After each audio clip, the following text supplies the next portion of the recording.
debemos de tener muy presente la gestión integral de residuos sólidos, porque ninguno de nosotros es mago, ¿no? Nosotros generamos acá los residuos sólidos en nuestros hogares, ¿y qué? ¿Dónde va a ir a parar?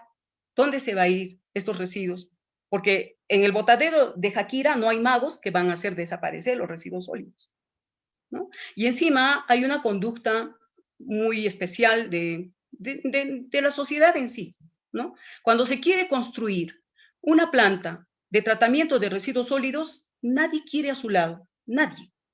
Nadie quiere admitir, nadie quiere que ese proyecto se ubique cerca siquiera a su comunidad o al lugar donde vive. O sea, sí somos tan irresponsables para generar los residuos sólidos y mucho más irresponsables cuando nos plantean que hay un proyecto que va a hacer un tratamiento integral de los residuos sólidos y no lo aceptemos, no lo aceptamos. Igualmente sucede con los residuos líquidos. ¿Cuántos proyectos se han caído cuando se quería elaborar un proyecto para una planta de tratamiento de aguas residuales? Tampoco nadie quiere, no, no, no, acá a mi lado no, cerca a mi comunidad no. O sea, ¿por qué también estos proyectos se caen? Porque tampoco en un principio hay la comunicación o los talleres de participación ciudadana que deben de tener todas las poblaciones, ¿no? Entonces, principalmente a lo que sí me aboco es a la gestión de residuos sólidos y es este tema en los que también nos exigen los diferentes sectores para los cuales elaboramos los estudios de impacto ambiental, ¿no? Ahí ellos sí nos exigen cuál va a ser tu plan de gestión de residuos sólidos, cómo vas a tratar tus residuos sólidos. En un proyecto que actualmente, bueno, se va a llevar a cabo, se va a ejecutar, que es el mejoramiento, la protección de los ríos de Aguas Calientes y Alcamayo, pues ahí igualmente, ¿no? O sea, sugerimos de que para el plan de gestión de residuos sólidos, porque va a haber varios frentes de trabajo ahí, igualmente les decimos la utilización de bolsas biodegradables, no llevar ningún alimento con empaquetaduras o que generen residuos, excepto que sean orgánicos, que lleven su tomatodo, y los residuos de la construcción lo traigan todos los días al momento de bajar al almacén central. Respecto para la colocación, ¿no?, de baños, ahí es una zona altamente protegida, Machu Picchu. Entonces, ¿qué preveemos? ¿Cómo vamos a hacer el tratamiento de los residuos líquidos? Pues vamos a colocar baños, los baños químicos. O sea, porque el proyecto nos exige todo eso. Si no cumplimos con las leyes, con la normativa, por eso acá hasta resulta un poco cansado, ¿no? Hablar de leyes, de artículos, pero necesariamente nosotros tenemos que saber, porque según eso nos evalúan, según eso nos aprueban los estudios de impacto ambiental. Bien, respecto también igualmente, ¿no?, al uso de las cañitas, yo no sé si todavía ustedes, que todos nosotros, ¿no? O sea, tanto los ingenieros ambientales como los biólogos, que estamos en el área ambiental, porque los biólogos sí tenemos varias áreas de especialización. Entonces, que podamos tener alguna actitud, por ejemplo, nos traen una bebida y con su cañita y nosotros aceptemos la cañita. Yo creo que ninguno de nosotros que estamos en el área ambiental debemos de aceptar eso. Nunca, jamás, ¿no? Porque estaríamos generando un residuo que de repente, muchas veces los vemos en los videos, van a acabar en los estómagos de los pobres animales.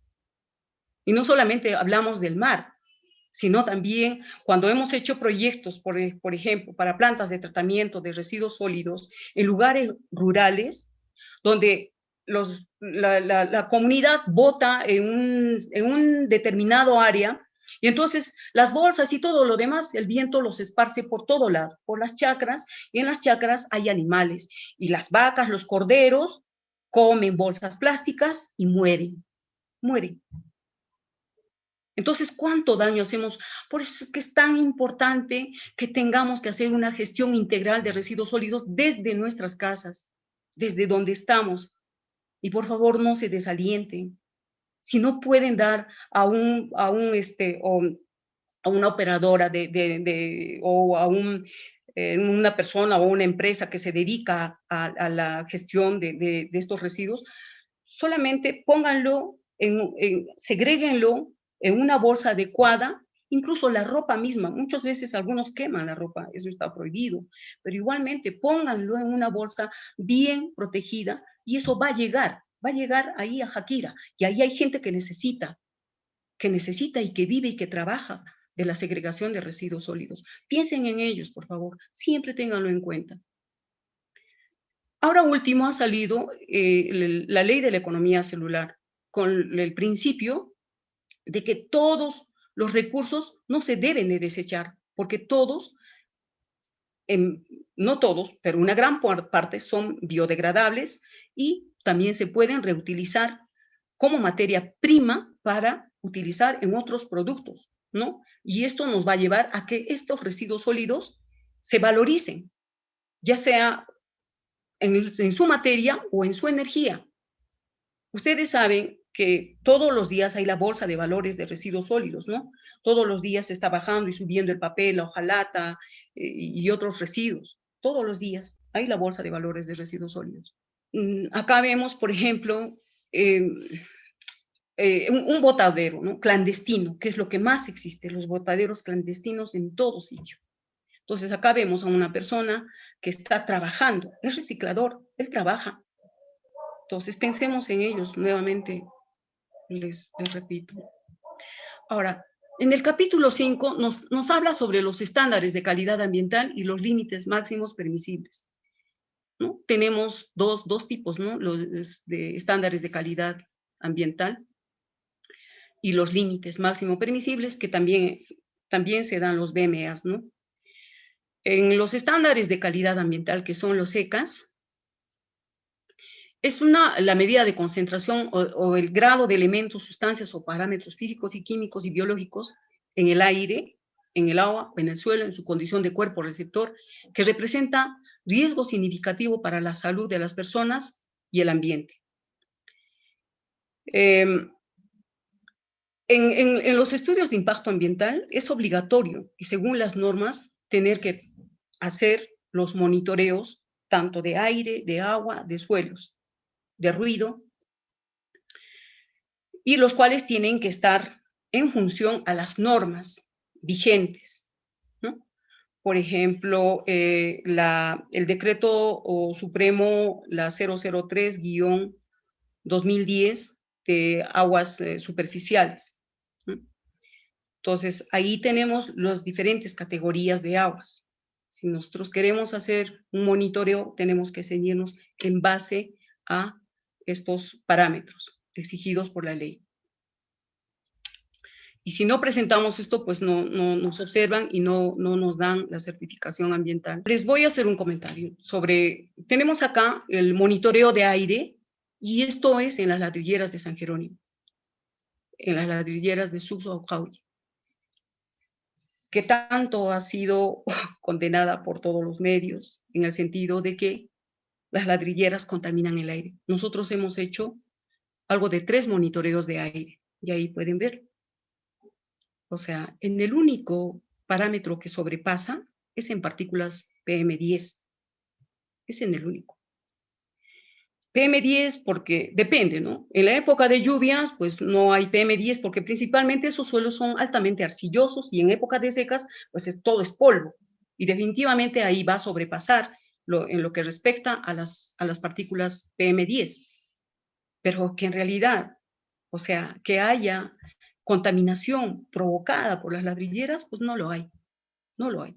La OEFA ha hecho el estudio, la OEFA sí ha sacado que los límites ellos ellos no han hecho ECAs, estos son ECAs, estándares de calidad ambiental.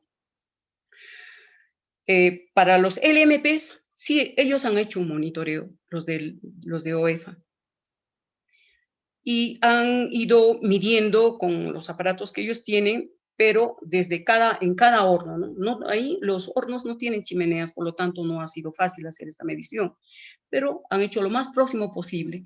Entonces, en uno de los hornos sí encontraron que el parámetro del bario estaba alto, pero eso era porque el ladrillero ese día había quemado, había utilizado ¿qué se llama? Una madera que tenía pintura, y la pintura tiene bario. Y este monitoreo se hizo en las cenizas de la quema, y encontraron el bario. Entonces, pero se corrió la voz de eso y dijeron que sí, que las ladrilleras sí contaminan, y de verdad que eso no es cierto. Han hablado tantas cosas. La Universidad Nacional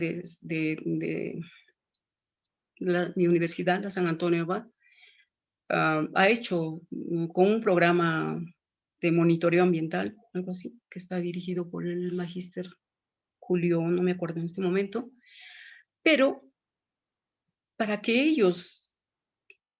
estos estudios de monitoreo ambiental tengan validez, los laboratorios tienen que estar registrados en el INACAL. No cualquier laboratorio lo puede hacer. Tiene que tener registro para que tenga validez el resultado de estos monitoreos. La Universidad Nacional San Antonio tiene un programa de monitoreo, pero sus instrumentos no están validados. Entonces, los resultados que ellos saquen no tiene validez legal, no la tiene. Luego, esto con respecto a lo que es monitoreo de aire, ¿no? Hemos hecho también monitoreo de aire, esto es en Paracas. Hemos hecho monitoreo de ruido, también en Paracas, monitoreo de aguas de pozo subterráneo, y tenemos también monitoreo de la planta de tratamiento de aguas residuales, ¿no? Todos estos monitoreos son exigidos por los sectores a los cuales pertenece el estudio de impacto ambiental, ¿no? De la actividad que puede estar en proyecto o que ya está en funcionamiento. Igualmente acá, ¿no? Estamos haciendo el monitoreo de agua superficial. Esto es el mar. Acá tenemos en el lago Titicaca, también estamos haciendo un monitoreo. Igualmente acá estamos haciendo el monitoreo de aguas residuales, monitoreo de ruido. Todos estos monitoreos deben de ser por empresas registradas en el INACAL. Pero en algunos casos, por ejemplo, acá no es una ECA, ¿verdad? No es de máximo permisible, porque estamos sacando la muestra de la misma fuente. En el capítulo 6 tenemos los sistemas de información ambiental, que ya todos conocemos, que se tiene el CINIA, ¿no? Que brinda información, que es una autoridad ambiental que brinda información a las diferentes instituciones, ¿no? Estas tienen que solicitarlo y esa información es oficial, ¿no? Y nosotros sí, en algunos casos sí nos cobran, en otros no nos cobran. Pero para que la información tenga legalidad, pues nosotros acudimos al Sistema Nacional de Información Ambiental. Ese es el CINIA. En el capítulo 7 de los instrumentos de gestión ambiental, también tenemos los instrumentos económicos, que en los diferentes niveles nos pueden apoyar, o sea, por decir, apoyándonos económicamente, en algunos casos que presentemos un determinado programa. Entonces, sí tenemos instrumentos que son de carácter económico. Asimismo, en el artículo 70 tenemos la tributación y ambiente, que es el diseño de tributos que se debería de considerar para los objetivos de la política ambiental de los recursos naturales, promoviendo conductas ambientalmente responsables, ¿no? Para este caso, sí tenemos, ¿no? Para promover conductas ambientales, por ejemplo, la ecoeficiencia, o también poder participar en programas de huella hídrica, de huella de carbono, en las cuales nos tenemos que registrar y demostrar que, por ejemplo, en el caso de huella de carbono, cada vez nuestra huella de carbono es menos, o en la huella hídrica igualmente. Nos registramos y esto podría disminuir los derechos tributarios que tiene la actividad. Entonces, esto, por ejemplo, el programa de eficiencia pertenece al Ministerio de Economía. Entonces, si nosotros tenemos actitudes ecoeficientes, no nosotros exactamente, porque es para instituciones principalmente del Estado, que hacen un uso razonable del papel, principalmente de la energía eléctrica, del agua, pues pueden registrarse en el Ministerio de Economía y así bajar sus tributos. Igualmente tenemos otros incentivos. En el capítulo 8, sobre las estrategias, planes y programas, constituyen instrumentos que estructuran y organizan objetivos, recursos, plazos y responsabilidades a fin de ejecutar de forma eficaz y efectiva y oportuna la política ambiental, principalmente de los recursos naturales.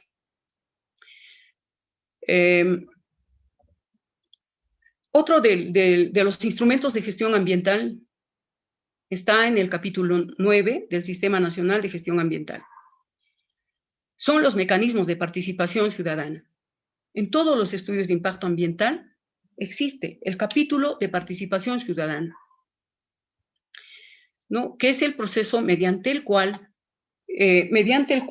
pues, los ciudadanos, ya sea de forma individual o colectiva, participan en las decisiones públicas en lo que es materia ambiental.